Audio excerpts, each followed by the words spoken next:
All right, good evening, everybody, and welcome to the 33rd episode of AIM with DNK. Thank you so much for joining me on this episode of Saturday Night Live Stream. I'm really excited to host this episode for all of you once again. And yeah, so today's session is going to be startups and future of work, and it's a super fun session that I have lined up for all of you. So this session will cover a lot of learnings about future of work, what you as a startup should, why you as a startup should rather think and bother about future of work, best practices about remote economy and stuff like that. So it's a fun filled power packed session that I have lined up for all of you. And as always, make sure you are dropping in your questions in live chat, whatever you want to ask from me about startups, about your startup, anything, feel free to drop them in the live chat. All right. So on that note, ladies and gentlemen, let's begin. Let's formally begin. So welcome to AMA with DNK Saturday Night Live Stream, episode number 33, Startups and Future of Work. For all those who don't know me, my name is Dilnawaz Khan. I'm the founder of Codesign Labs and Power Deck. In today's session, primarily we will be talking about three things. We'll be talking about best practices of remote working and work from home. This is something we have been discussing a lot more, and but now it's been 1 year of actually working from home, remote working, and it's great to look, analyze, and see what are the best practices, what we have learned in this 1 year of COVID pandemic and lockdown. That's the first thing we'll be talking about. Second and most important thing we'll be talking about is industry insights and future of work. Now, why you should care about it, why should be bothered about it, I will explain in a bit. But you, no matter who you are, if you're an entrepreneur, if you're a student, if you're an aspiring entrepreneur, no matter who you are, you should definitely see what's happening in industry, and you should also care about future of work. So this is something you should definitely look at. And last but not the least, we'll talk about what startups can learn from it. We'll be talking about opportunities available both for startups, gig economy, and stuff like that. So three things we'll be talking about are best practices of remote working and work from home, so you can maybe go out there and implement them, industry insights and future of work, and last but not the least, what startups can learn from it, right? So the first question I want to answer for all of you, which I'm sure a lot of you would have in your mind, that what makes me eligible to talk about this one particular topic. So guys, there are three things you should know about me, right? Number one, I run a company called Codesign Labs. Codesign Labs is a design ops management platform. We are a company where we work with a lot of freelancers, premium curated freelancers. We have built a technology platform for project management, and through this platform, a lot of different corporates and startups leverage our platform and leverage our freelancers. I've been into this business from past 5 years, and I kind of understand a lot about gig economy and how freelance economy basically works. Second thing, what also makes me eligible to talk about this topic is that remote economy, right? My entire company, not just the freelancing part, my entire company is purely remote, and we've been building this company from past 5 years. I have employees in Delhi, Bangalore, Chennai, Jaipur, and a few other places spread around, and these are the full-time employees. So I know tons of information about how to run a full-time remote team, and remote is the future, my friend. So if you do not understand remote, if you do not and to be honest, it took us a few years to figure out and even gain insights on how to optimize and make remote efficient and productive and fruitful for everybody. So I know tons about remote, right? And the last bit is I know tons about startup. I have spent my entire career into startup ecosystem. For me, it's been roughly 10 plus years into the startup ecosystem. I have been a part of an incubator, I've been a part of a venture capital fund. I have run a few startups, failed a few, run a few, running two successfully. I work very closely with incubators. So basically I know tons of information and a lot of insights about startups. So I think this is one topic I think I'm eligible to speak about, which is future of work and what startups can learn from it. So I know tons about gig economy, I know tons about remote working, I know tons about startups, and this is why we're talking, or I am talking about it, right? Also, most importantly, why should I, or should you and I be talking about this topic right now? Why it is a good time or a great time to talk about this? Why why have I even picked up this topic to talk about right now? Number one is, of course, if you look, if you've been following me on social media, if you see my journey, I personally love startups. Startups are something I'm really, really passionate about. Building businesses, building modern technology startups is something I live by, and I keep it very, very close. And I believe that startups are the only way we can solve modern world problems. So I think it's a great time to look at what has happened in past 1 year, and how can we look at all those gaps and opportunities and challenges, and how can we build startups around those gaps and challenges so that we can build company of the future, right?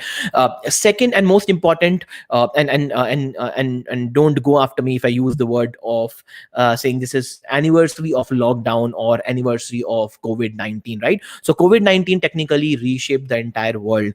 The world has changed, and in India also, if you look at what's happening, it's 1 year of post COVID. Most of us have been working from home, most of us have been working remotely. Travel restrictions are still there. COVID cases have been on the rise, and again there was a downfall, and again on the rise, and the vaccination program has rolled out. So the world is all over the place, right? So the COVID has changed the world forever, and it is good time to analyze and relook at what has happened in past 1 year. And last but not the least, most of the people who watch my content, most of the people who follow me are also students and young professionals. So the placement season is about to happen, or maybe you must be in third or fourth year and you're passionate about building your own company. This session will not only explore and tell and give you information about tons of opportunities out there, not just in companies and corporates and multinationals, but also in startups and how gig economy works, and also will give you enough or will help you to identify enough opportunities that you can go and explore out there. So as I said, it's a power packed session that I've prepared for you, and I'm sure once you leave this session, you will step out very, very wise, right? So before I move on to formally starting the session, the last bit or the last piece I will talk about is who this session is for, and the primary four audiences that I cater to, why you should stay till the end, watch this session, and even engage with me on this particular topic, right? So number one, as I said, this session is for students, right? This session will enable you to identify opportunities both in forms of starting up and also in forms of joining the formal workforce. So if you are a student waiting for the placement to happen, if you're a student in the college waiting for, or thinking of an idea to start up, this session will give you insights into what is happening in the industry so that you can be prepared. And most importantly, this session will also maybe enable you to understand and get some opportunities that you can work upon, right? So you want a job, this session is for you. If you want to start up, this session is for you, because understanding what's happening in the world is very, very important. This will help you give a lot of perspective, right? In fact, from the student point of view, we have heard and seen this enough that a lot of people say that our students are not unemployed, they're unemployable. Right from the mindset to the skill set, young students miss all of this, and therefore companies don't want to hire them. Even the engineers who pass out from colleges, forget about the other non-fancy degrees, even the engineers are not employable, and which is a very, very big challenge. So this session will help you to identify and at least make you aware about what's happening in the world, and will at least help you to get started. Number one, that is the reason why students should watch this session. Why startups should watch this session is because this session will help you to learn best practices of remote working culture, co-working, work from home, though things around building remote companies. And also I will give you certain insights that you can implement all of these things by going into your own venture, by implementing all of these things into your own company. Most importantly, for a reason that this will help you to optimize your operations and your business operations. If you're an early stage company, money and resources are always a concern for you. Hiring talent, I can see the question already coming in, wherein the guy is asking that what are the qualities of a co-founder, right? So hiring team, hiring a co-founder, whether they can work remotely or not, manpower management, optimization, resource management are a very, very big challenge for any and every startup which is out there, right? So if you are a startup, stay till the end, learn best practices and figure out how can you implement the same into your own venture and how can you optimize resources. Third, why entrepreneurs should watch this session is because they will know what's happening in the industry and how can they leverage this new ecosystem both for their companies and also build relationship with other companies that are now flexible enough to work with young startups, right? So if you're an entrepreneur, it will give you tons of perspective about what's happening. And last but not the least, if you're an employee, right? I know you don't want to do a startup, you don't want to change the company, you are an employee sitting in a comfortable position. This session will also give you insights on what's happening in the industry from the upskilling point of view, from the job market point of view, from the job switching point of view. And this will also enable you to explore the opportunities to make more money and also explore more opportunities, right? So who this session is for: if you're a student, stay till the end; startup, stay till the end; startup founder, entrepreneurs, businessmen, stay till the end; and employees, last but not least, employees, stay till the end. So I think I have given you enough reasons to attend the session. Stay till the end. I've given you enough reasons what makes me eligible, and I've also given you some insights on what I'm going to talk about in today's session. All right, so on that note, guys, if you are excited for today's session, make sure, number one, and there are a couple of things I want you to do every time you show up. And as I said, thank you so much for being here with me on a Saturday night. Like the video. Please make sure you do not leave without liking the video, because this will enable us to push the channel, push the video to a wider audience, and YouTube algorithm will help us promote this so that other people might also know that this is the content worth watching. So make sure you like the video. Also, please make sure you support the channel, you subscribe the channel. And last but not the least, any question you have about your startup, as I said, if you're a student, employee, startup, entrepreneur, founder, anybody, whosoever you are, whatever question you have for the topic or about the subject, feel free to drop your questions in the live chat. I'll be more than happy to answer them. And if you want to stay connected with me, make sure you also follow me on Instagram and LinkedIn, and my other social media links are also in the description below, right? So I hope all of you are excited for today's session. So on that note, ladies and gentlemen, let's get started. So the first thing I want to talk about when it comes to startups and future of work, let me give you a background. So future of work and startups, primarily future of work, remote work, has been a very, very widely spoken topic.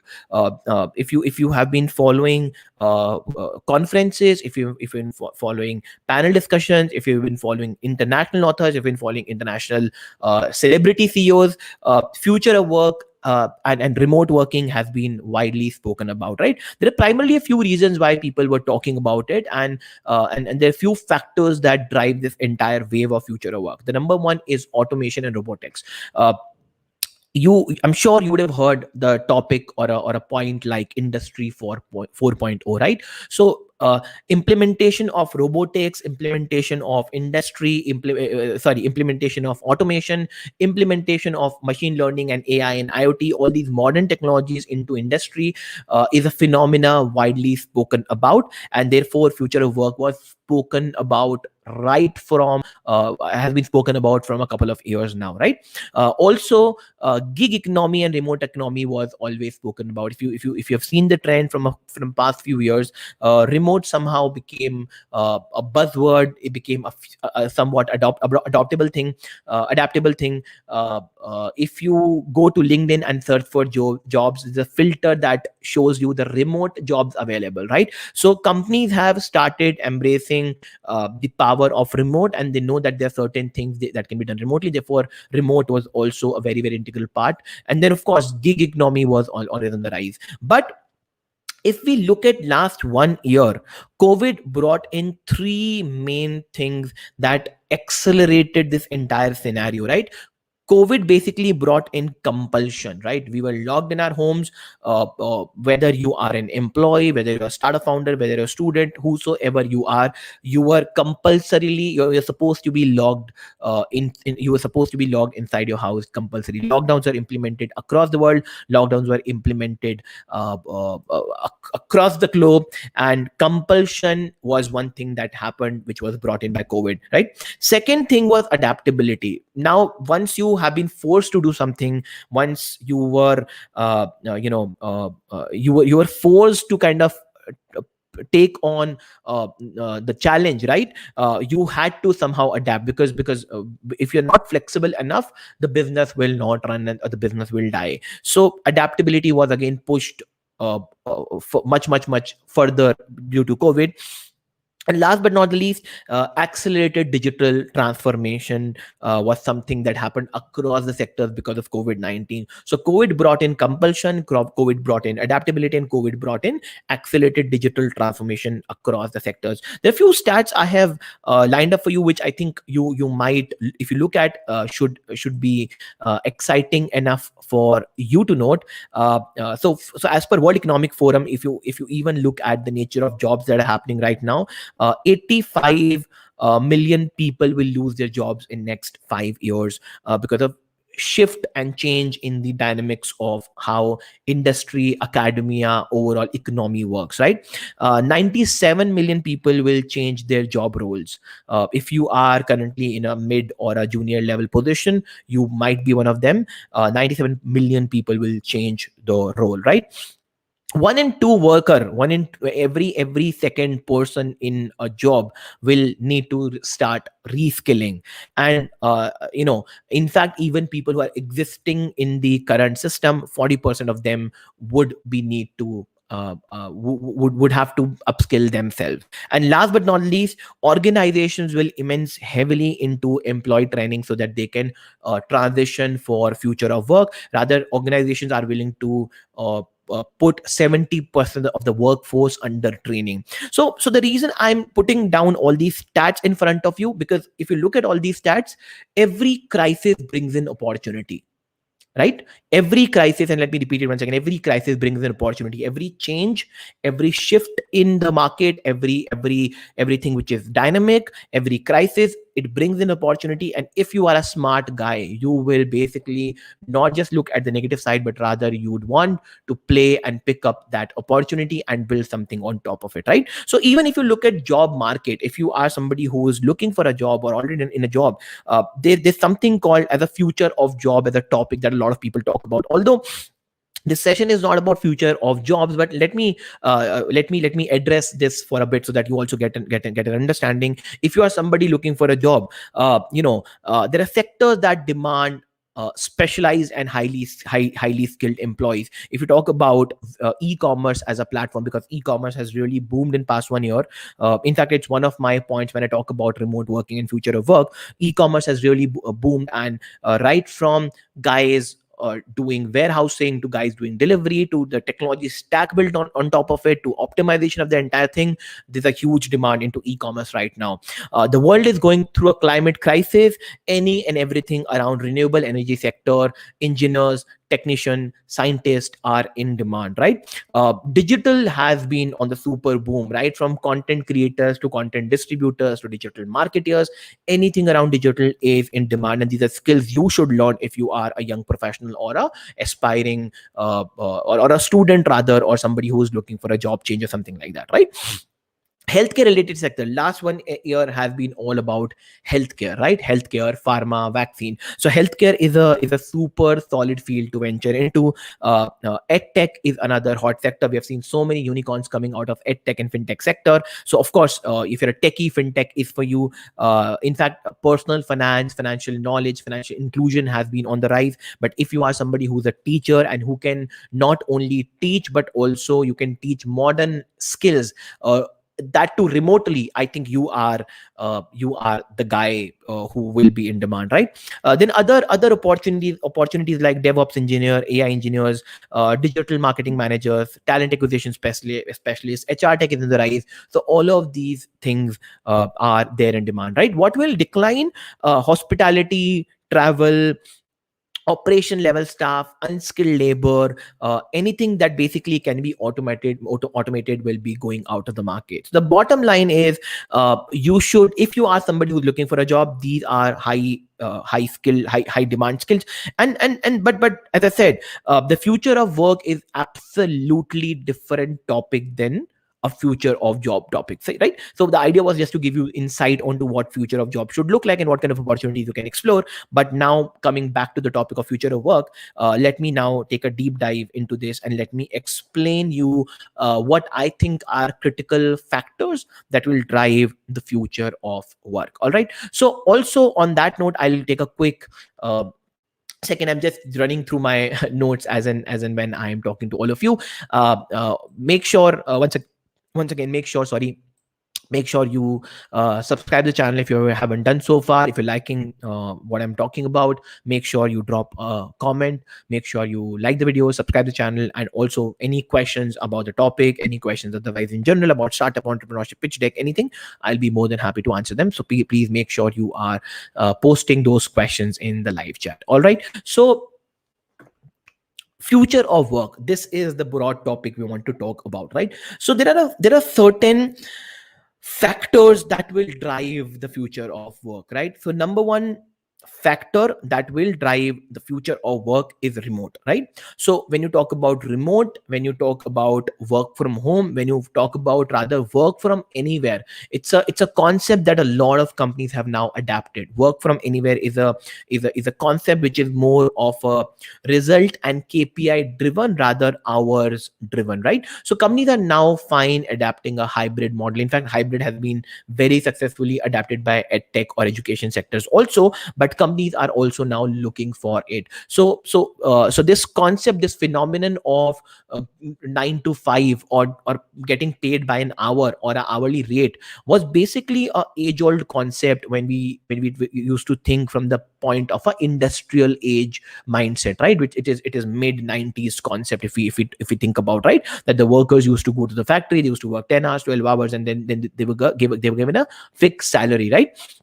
And that was done primarily because it was a physical infrastructure thing, or it was part of the industrial revolution. But with modern technologies coming into the picture, modern opportunities coming into the picture, any kind of no, not any, but most of the work or whatever can be done, that will go on a model of remote, that will go on a work from home model, that will go on a work from anywhere model.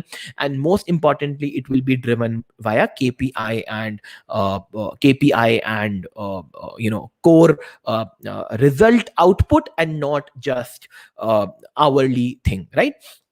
And hybrid, of course, will become a part. Sometimes you'll go to office, sometimes you'll not go to office, and this is something we've already seen happening across the industry, across the sectors in last 1 year. So something, number one topic that will drive, or number one factor that will drive the future of work, is remote working. Second thing that will drive the future of work, and if you are an engineer, if you're a student, this is for you, understanding of robotics and automation. Robotics as a concept, automation as a concept, can be applied into anything. If you're talking about physical industry, robotics and automation will play a big role there. But not just in physical industry, even in digital industries, right from marketing to content distribution to content creation, everything can be automated, and companies are building tools around it. So automation is something that you should learn. So automation is something you should care about, right? Third factor that will drive a lot of or give a huge push or to future of work, and the integral part of future of work concept, is e-commerce and D2C. What do I mean by that? In the past 1 year, we have seen e-commerce and e-commerce companies and discovery platforms and technical platforms getting a boom. And out of them, majority of the platforms were direct to consumers, right? So people now want to reduce the supply chain, want to optimize the supply chain, and directly want to build a end level consumer brand, which can, through which they don't need warehousing and other stuff. They can supply a product directly to the consumer. So if you are an entrepreneur, explore e-commerce as a sector, both for digital services, physical services, or physical products, and look into D2C. I have done a video in past around D2C. If you haven't subscribed to my channel, subscribe the channel and go and check out the AMA with DNK playlist. I did a video called modern sales channels, and in that video I've spoken about D2C in detail. So direct to consumer is something you should also care about, right? Fourth and most interesting and important thing, in fact, big giants like IT, national level IT companies, multinationals, are now caring and talking about, that the entire work approach will be now platform driven and modular, right? So the company, because once you start working remotely and you start working in small teams, the work assignments and the work culture will be more modular, and this will enable democratization of work and democratization of opportunities. So this will throw away the typical hierarchical structure out of the window, and rather you will see a rise of smaller, reliable, accountable organizations. And rather, even in bigger companies, you will see much more flat organization, flat structure coming into the picture. And this is also future of work. This is also you as an entrepreneur, as an employee, as a student should know and care about.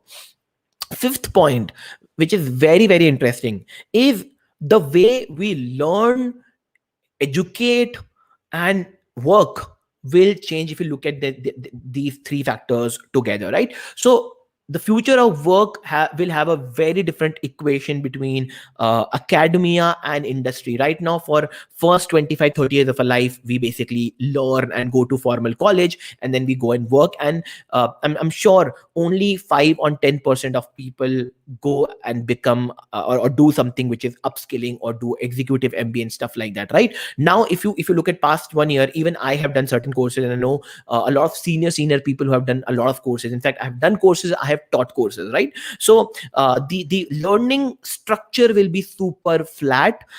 Industry academia partnership will change. The way colleges work, the way degrees work, the way academia work, the way skills work will absolutely change. And I'm sure you would have started hearing this conversation that a lot of big companies like Tesla, Google, and Microsoft, and even Apple, they don't care about degrees anymore, right? So this will be the future of work. If you are somebody, you should think about on and start thinking on these lines, that industry academia interface, industry academia interaction, industry academia working together, this entire model will change drastically. And work and education will be not now divided into 30 and whatever 50. If you live till 80, it will not be divided like that. It will absolutely change, and learning will be an integral part of our entire work life journey, right?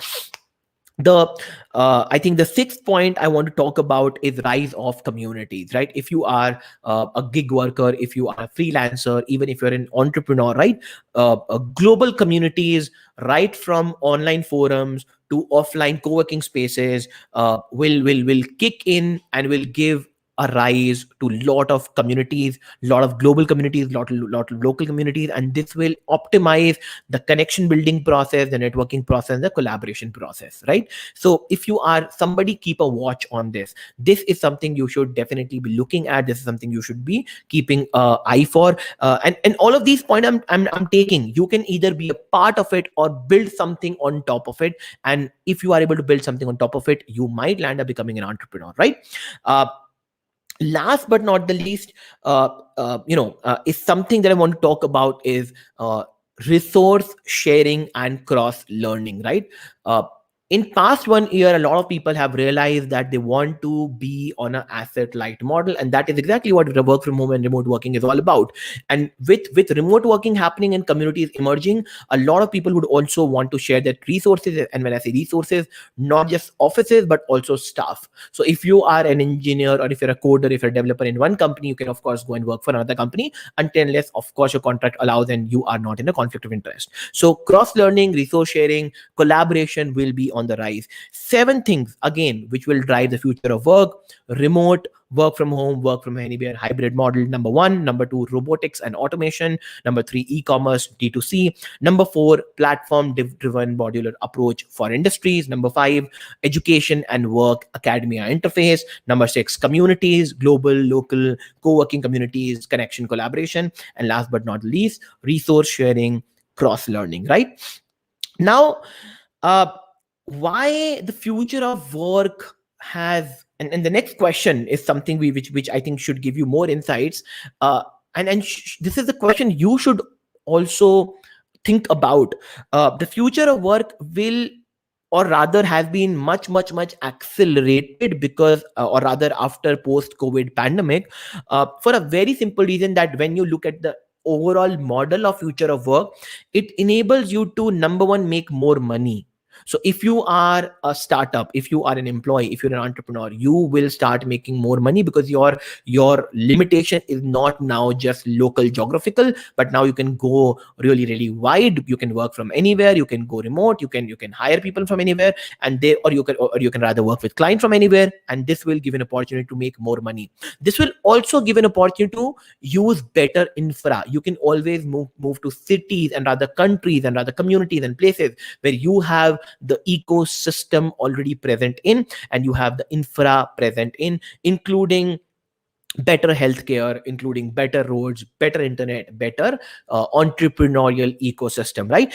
The biggest example of this is the recent Dubai visa announcement. If you have been following news, this one announcement was that happened like 4 or 5 or 10 days back, wherein Dubai has created a visa for work from anywhere. So even if you are not a business owner, uh, but just an employee, and if your company allows you to work remotely, you can simply go to Dubai for on a 1 year visa and stay there. Now, if you look at the facilities, the healthcare facilities, the infrastructure, the roads, the overall economy and everything in Dubai, you will have, of course, far better opportunity and far better convenience and comfort living in that city, right? And this has also been pushed a lot by reports from Infosys, McKinsey, and World Economic Forum. Go and read out those reports. If you want those reports, tell me in the comments, or share, or let me know if you want those reports. What I can do is I can go back and link all those reports into the description of this video, right? So this is something: money, infra, healthcare, all of these better resources, better facilities will definitely give a huge push to modern way of working or future of work post COVID-19 pandemic, right? So I'll again take a quick 10-second pause here. I just want to see if you have any questions. If you any questions that you have, I'll be more than happy to answer. And if you want to share any insights on what I'm talking about, feel free to share your insights also in the live chat with me, right? Then the next thing I want to talk about, which, as I said, I promised all of you, uh, there are 2 or 3 other things I want to talk about. I want to now talk about best practices of remote working. I also want to talk about the perks of gig economy and why you should look into it, right? So if I talk about best practices of remote working, rather, if you give me a second, I will show you this particular thing. If you go to my website, right, this is the company that I run, Codesign Labs. I'm not sure how many of you know about this company, but this is the company. This is the first company I run, Codesign Labs. And if you go to this one website, you can find a ebook that we did last year called Work From Home. This is a 1-year-old ebook, but you can always go and download this ebook and read. So in this ebook, in last 1 year, we shared a lot of our learnings, a lot of our insights of running a 100% remote company for 1 year. And what are those? If I have to quickly summarize that for all of you who are watching tonight, number one is, of course, if you are a remote working, make sure you are setting up a proper time overlap. All these advices, again, as I said, might sound a little cliche to you, but trust me, people are not even able to implement all of this, and therefore a lot of not just optimization, a lot of inefficiencies kick into the system, which do not allow them to optimize the resources, right? So, and again, in the entire conversation today, I know I'm using the word resources again and again and again, but resources are a very critical part of a startup, right? If you are a startup, you are always running on resource crunch, you're always running on less money, less time, less manpower, and stuff like that. So it is very important. So setting so number one, setting up a time overlap is very important. Even if you're working remotely, a proper 9 to 5 or a 10 to 6, there has to be some sort of a common time overlap between the entire team, so that you are able to be have a maximum productivity and maximum common overlap, right? Second is, no matter who you are, and as I said, modular models will also kick in some time. You have to make sure you are setting up the right system and processes in place. These are the system and processes for from check-in to checkout to task allocation to time management, everything primarily around operations, so that you are able to track what's happening in the country. If you company, if you are not tracking KPIs and KRAs of each of your employees, it will be very, very difficult for you to kind of scale the business.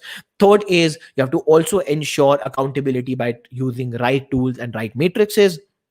But other than all the matrices and checks and balances in the system you put in place, the most important advice I want to give to all of you is make sure you build in a culture of trust and accountability and togetherness in the company. I have spoken with a lot of my team members who sit remotely, and the biggest challenge they have, of course, as I said, a few of my people sit in Delhi, Bangalore, Chennai, and I'm in Jaipur right now. They say that they miss that interactive environment, they miss that being in a common office, and they miss that casual time. I know this is a very, very, very big challenge. So you can do something like virtual meetups, virtual Facebook groups, and of course you can respect each other time, but you will have to set a system wherein it is not just accountability that becomes important, but rather your employees, your team members also trust you in return. And last bit I want to talk about on remote working best practices is that if you are an organization, and I know this is something a lot of entrepreneurs are afraid of, and of course conventional business owners will really go bonkers when I tell them this, because implementing it and getting results out of it will take time and will take a lot of hit and trial and a lot of patience, which is implementation of modern tools, right from communication to task management to project management to accountability to file management to time management to scheduling. All of these tools are available, but implementing them, integrating them together will take time, will take trial, will take hit and run, hit and trial, sorry, not hit and run, my bad, hit and trial. And most importantly will take a tons of patience. And I've seen not just young entrepreneurs but old entrepreneurs becoming super resistant toward implementing this because they don't understand. And if you are not changing with time, not adapting new technology, it will be tough for you. So on that note, what you can do is, my advice to all of you is, what you guys can do is, if you see in the screen, there's this ebook I have spoken about already. It is public document, but I just thought to bring it up so that you are aware about this. A work from home ebook is available on my website, codesignlabs.com. You can simply go and download that and read that if you want to learn more about remote. Also, there are enough resources available on the internet, but as I said, this book has been built by our own 4 years of experience of running a full-time remote company. And last but not least, I've also created a digital resource library for all you entrepreneurs out there. If you want to understand and see what kind of tools you can use for different tasks, whether from project management to real-time collaboration, video calling, booking appointment, cloud storage, file transfer, accounting software, social media platform, video hosting platform, you can email marketing, blogging platform, CRM, you can look at all of these tools. Right now, the best part is most of these tools have also been mentioned in the remote working book, and all of these tools that have been mentioned there, we use them and we pay for them, right? So this is not just a copy paste blog from the internet that I have given you that, hey, this is something you should have a look at. This is something we at Codesign Labs use religiously on a daily basis. And I'm sure if you look at all of these tools, you will find them worth your time and worth investing your resources into, right? Now, there are a couple of few last pointers I want to talk about before I wrap the session, and also look at your comments, look at your questions.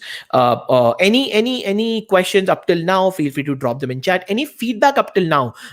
You guys who watch my content, you are my audience. Your input, your feedback is very, very important. Harshit has already said each and every point is really helpful. Thank you for sharing this stuff.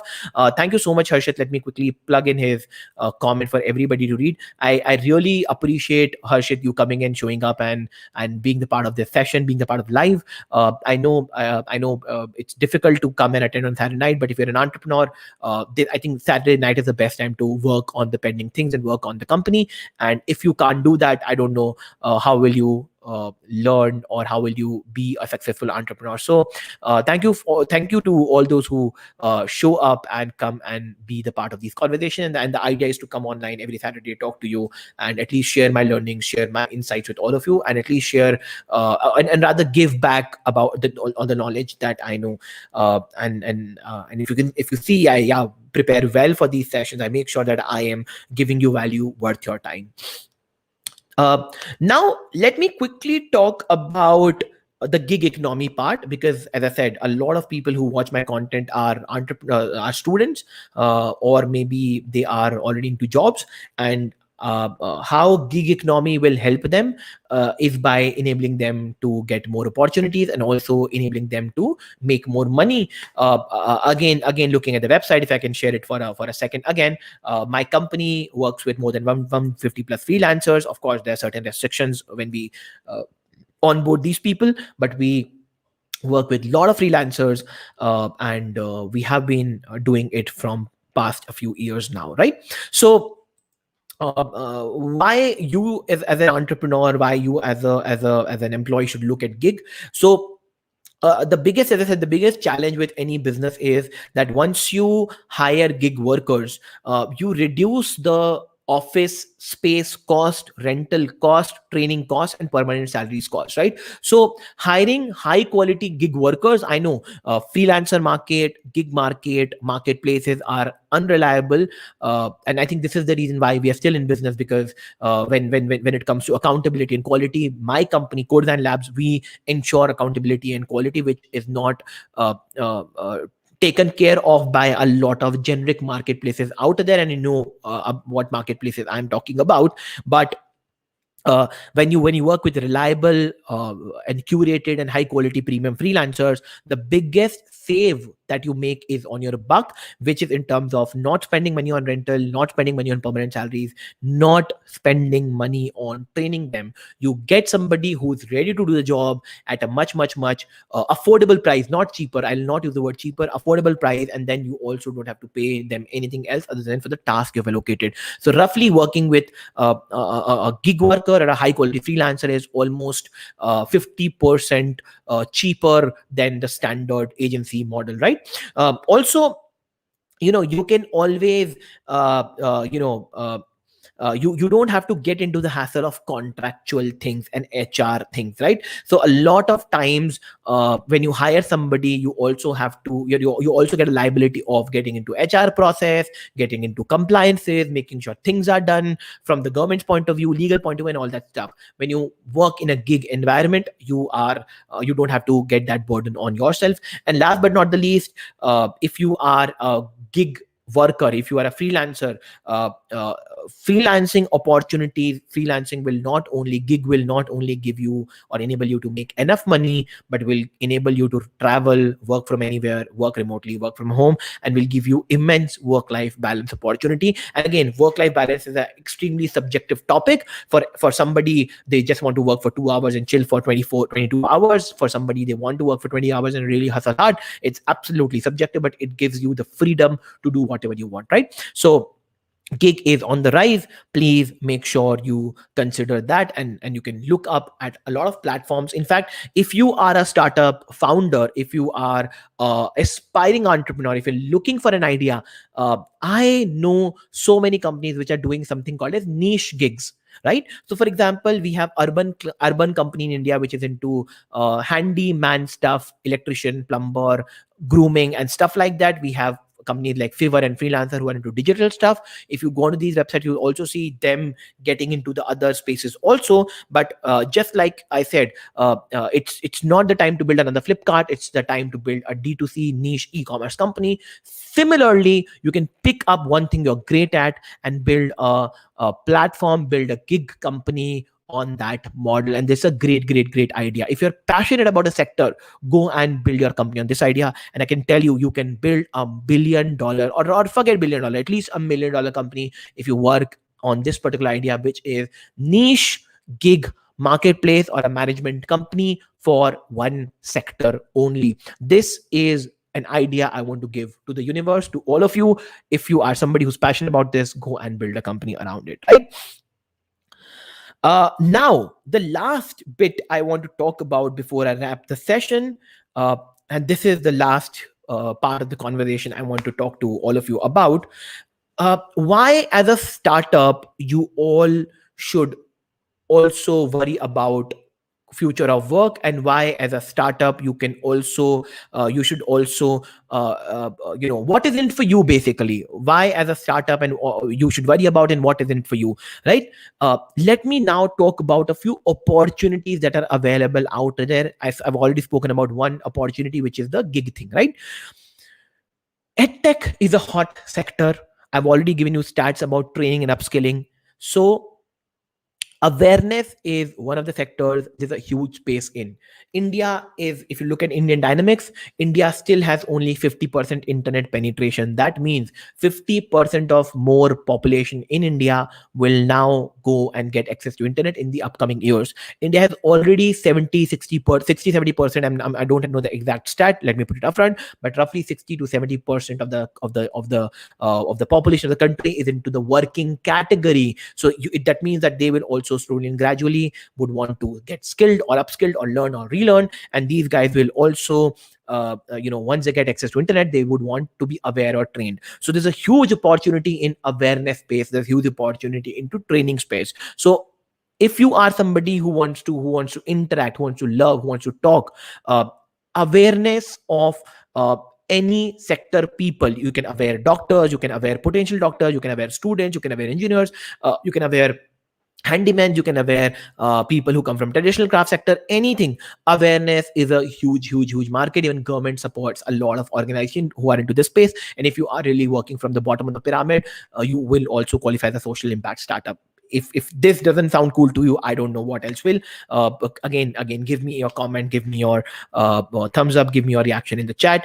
Second possibility that is available for you, once you have once you have aware people and once you have sensitized them, training new people will be another thing. You can build a training platform, you can build a platform where other people can learn, you can build an academy where you train people right from semi skilled jobs to high tech end level jobs. I know so many startups who are doing cool stuff, right from mentoring to awareing people to giving them career guidance to upskilling them into IT, tech, IoT, ML sector. Training is the hot space, and training is also a space where like tons and tons and tons of acquisitions are happening. If you have been able to build a successful training company, you are sitting on a gold mine. Go and do that.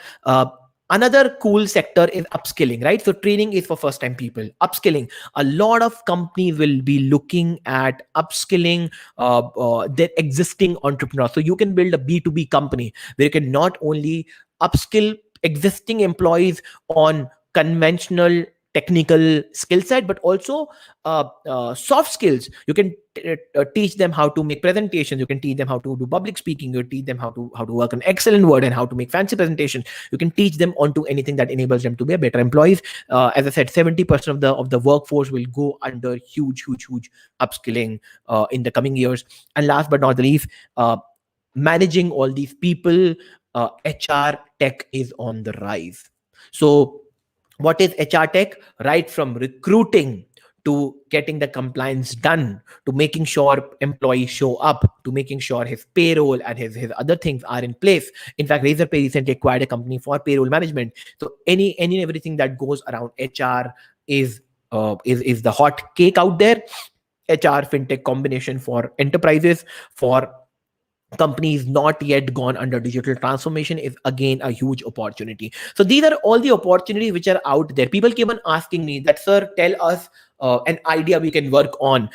These are all the ideas, ladies and gentlemen. You can go out there and work and explore. If you think if you think that uh, uh, you are looking for an idea, if you think you have this entrepreneurial zeal, go and pick up any of these ideas. And if you are a student, if you are somebody who's into at least who's under 20 or maybe in early 20s, this is the time to build a company. It is super easy to find people who can support you and build you. So my conclusion for today is, my closing remark for today is, there are a lot of industries that cannot run remote, like health sector, manufacturing, typical textile, typical industry, real estate. Lot of companies, lot of infrastructure, lot of things, lot of companies cannot work remotely. But you, if you are a part of working population today in India or across the globe, if you are somebody who has got modern skills, if you have access to internet and a computer, and if you can speak English, the world is your playground, my friend. And if this does not literally blow your mind, I don't know what else will. So go out there. A lot of companies, including software design, content, are thriving. Explore opportunities and learn more about future of work. So that's all from my side for today. On that note, what I'll do is I'll now give you a couple of call to actions, and if you're still watching, I would want a few things that you can do for me.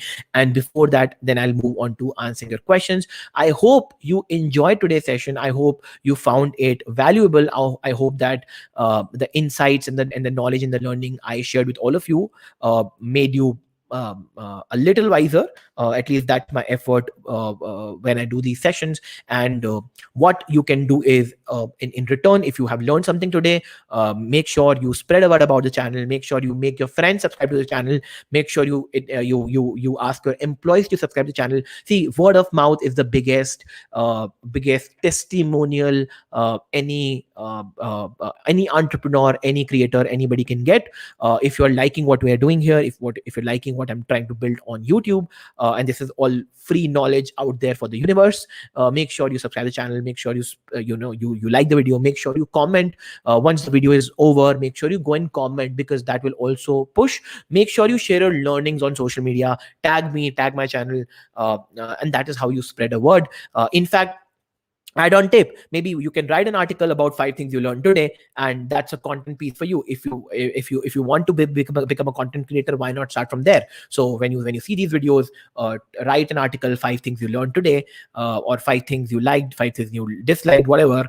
And maybe why can't you start your own personal branding journey? In fact, if you want to learn more about personal branding, we have done an ebook called Be a Brand. If you can see on the screen, it's an ebook to help people to build a personal brand. You can also go and download that book and learn the basics and nitty-gritties of how to build a personal brand, right? So on that note, let me now quickly look at the comments. Let me quickly look at the questions that have come, and then we will wrap for the day, right? So the first question is from Piyush. Welcome to coming live, thank you so much. I have a question. Co founder को बनाने से पहले क्या उसमें quality होनी चाहिए, पर job experience होना काफी है क्या? Okay, so Piyush, this is a set of these are two questions. Let me try and answer them. So first of all, I have done a video on YouTube on my AMA about where I've spoken about the co-founder and the quality of team. Give me a second. Let me see if I can find that for you. And then I will give you more information built on top of that, right? So give me a second, and I will then explain further. Give me a second, please.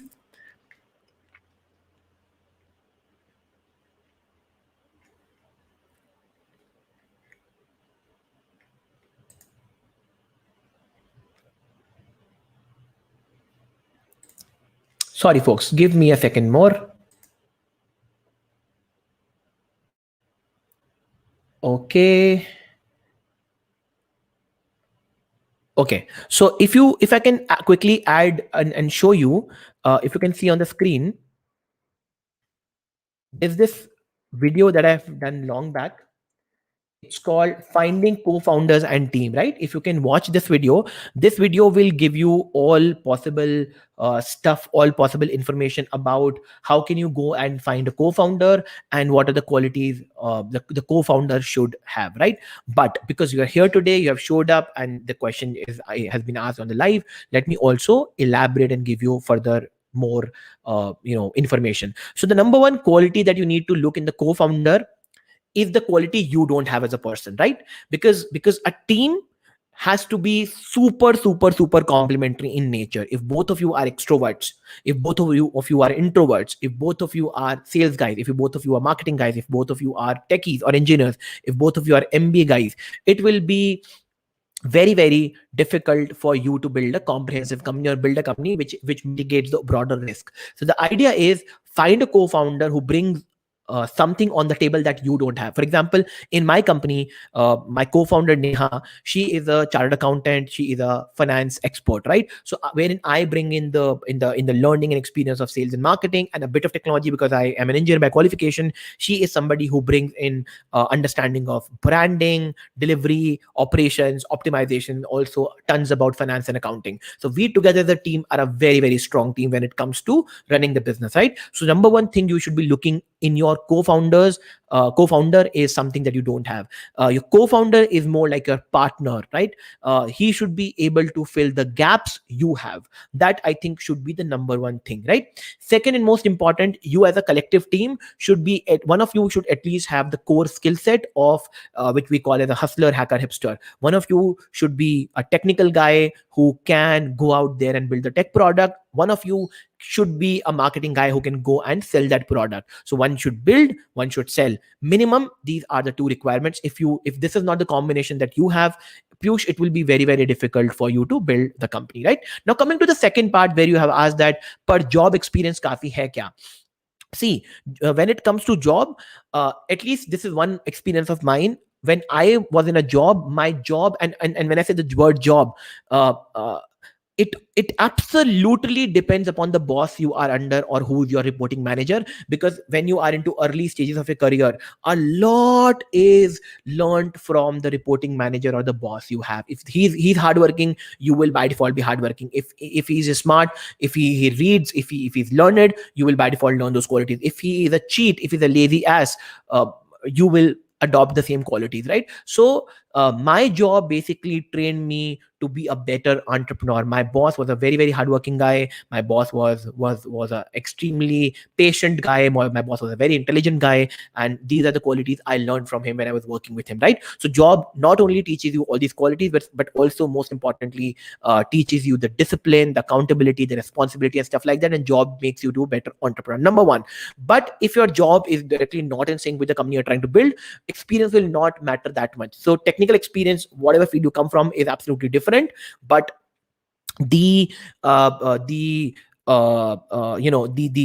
other sort of learnings will basically help you to become a better entrepreneur. Piyush, is this answer fine to you? You want me to, if you're still there, or you want me to explain this in Hindi? अगर आप चाहोगे मैं तो आपको पूरा answer Hindi में भी समझाऊंगा ताकि आपको अच्छे से और समझ में आ जाए, ठीक है? So if you are there Piyush, comment कीजिए एंड बताइए कि अगर आपको आंसर हिंदी में भी चाहिए तो, right?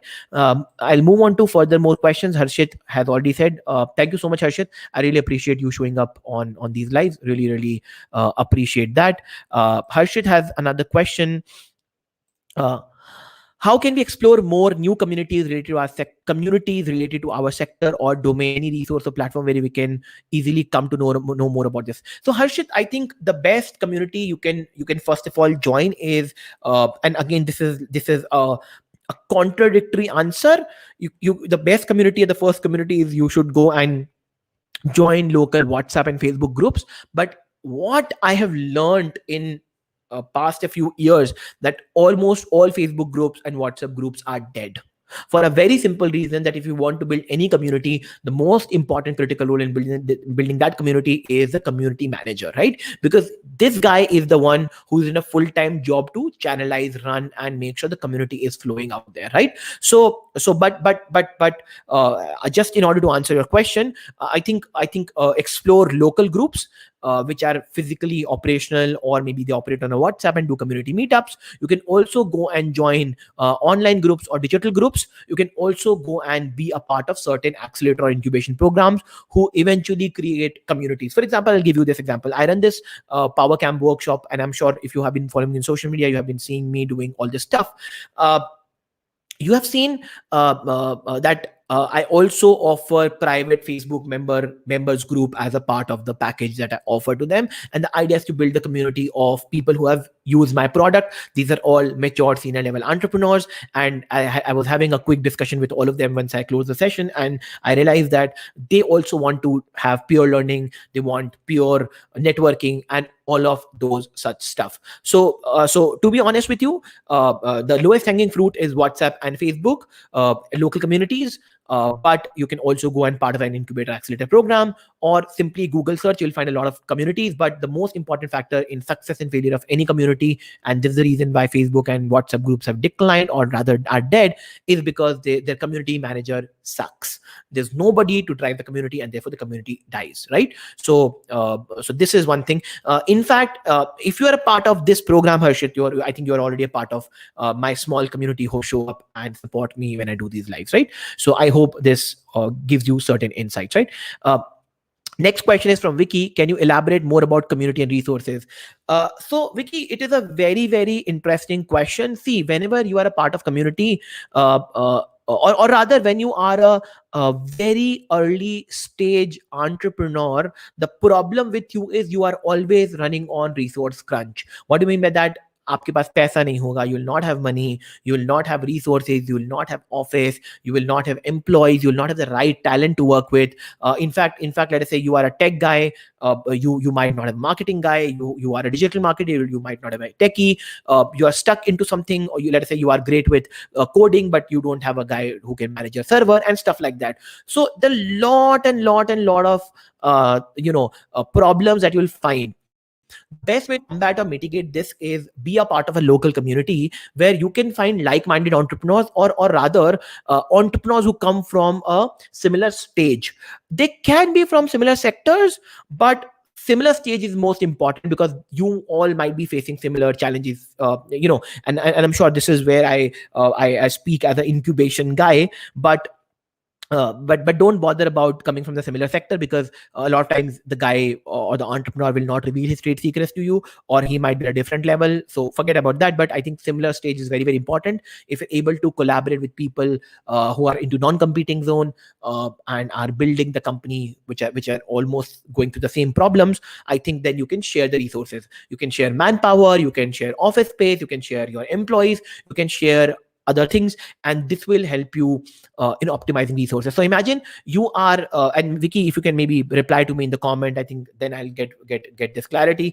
If you are into college, or if you are a part of an incubator program, right, you are already a part of the cohort, so that means you're already a part of the community. Now there are already 10 entrepreneurs in your co-working space or in your incubation center, and you can always go out there and ask for help, or reach out to a mentor who's a part of the common mentor, and he can help you. So community plays a very, very critical role. I'm sure I would have done a video on community. I am not sure why I haven't done a video.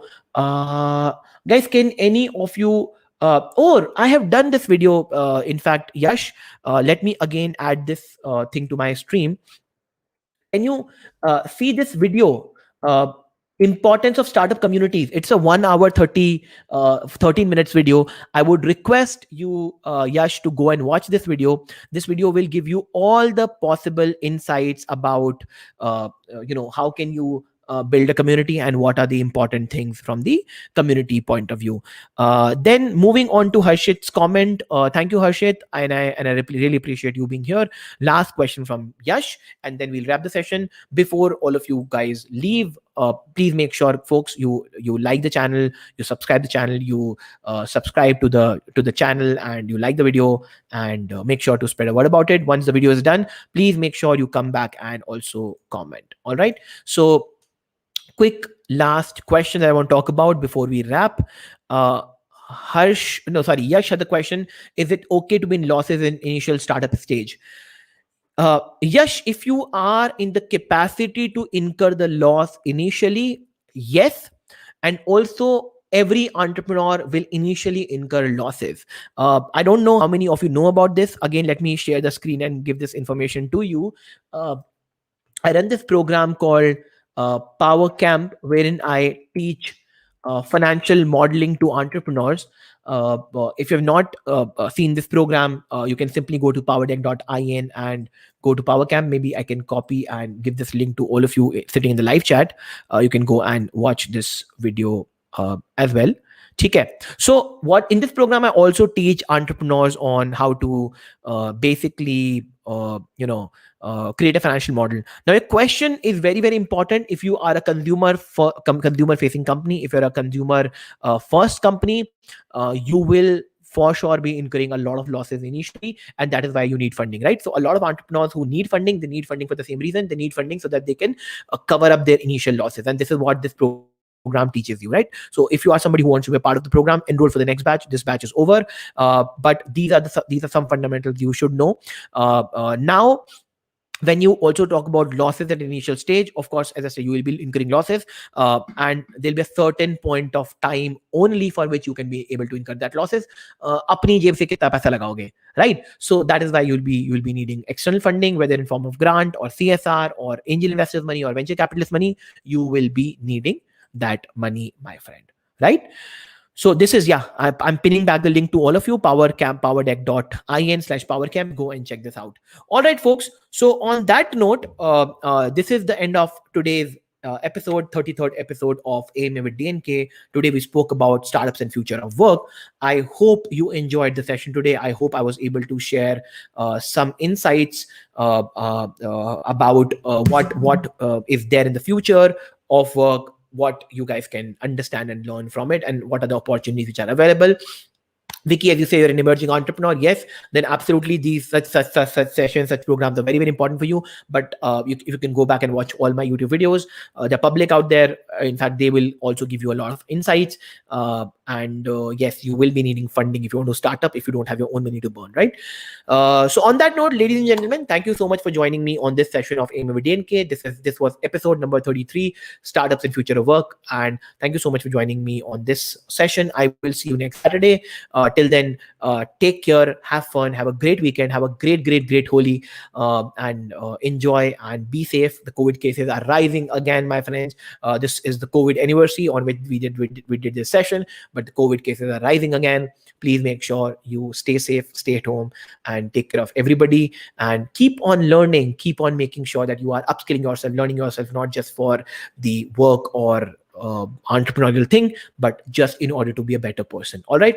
So on that note, thank you so much, and I will see you next Saturday. Take care and have fun. This is Dilnawaz Khan signing off from episode number 33 of AIM with DNK, Startups and Future of Work. Take care. Bye bye.